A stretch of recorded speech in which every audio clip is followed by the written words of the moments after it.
Pavel Durov, qui, vous le savez, a été interpellé à son arrivée à l'aéroport du Bourget le samedi 24 août dernier dans le cadre d'une vaste enquête impliquant plusieurs services de police et de gendarmerie aussi. Il est suspecté notamment d'avoir laissé prospérer sur Telegram des contenus pédopornographiques et des opérations du crime organisé, d'avoir aussi et surtout refusé de collaborer avec les autorités judiciaires françaises. Guillaume, qui est donc peut-être, rapide présentation là aussi, ce Pavel Durov dont on parle beaucoup mais dont on n'a pas beaucoup d'informations non plus.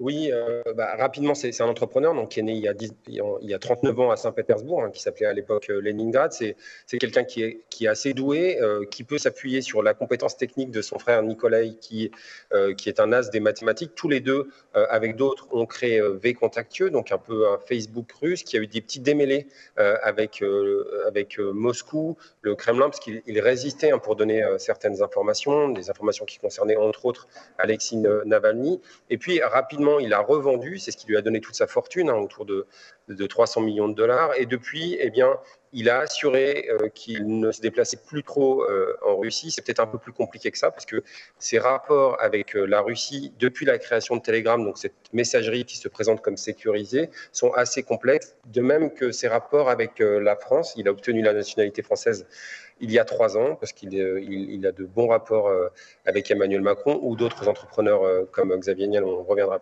peut-être là-dessus, mais c'est quelqu'un qui est extrêmement secret, qui se présente en privé comme un libertarien, c'est-à-dire très méfiant vis-à-vis des États.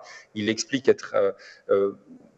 permettre, et c'est ce qui justifie peut-être, en tout cas dans sa vision, le fait de résister aux autorités du monde entier à donner des informations. Il explique que les États ne doivent pas trop intervenir dans notre vie privée. En fait, ça ravive le débat entre la liberté d'expression et la sécurité, tout simplement.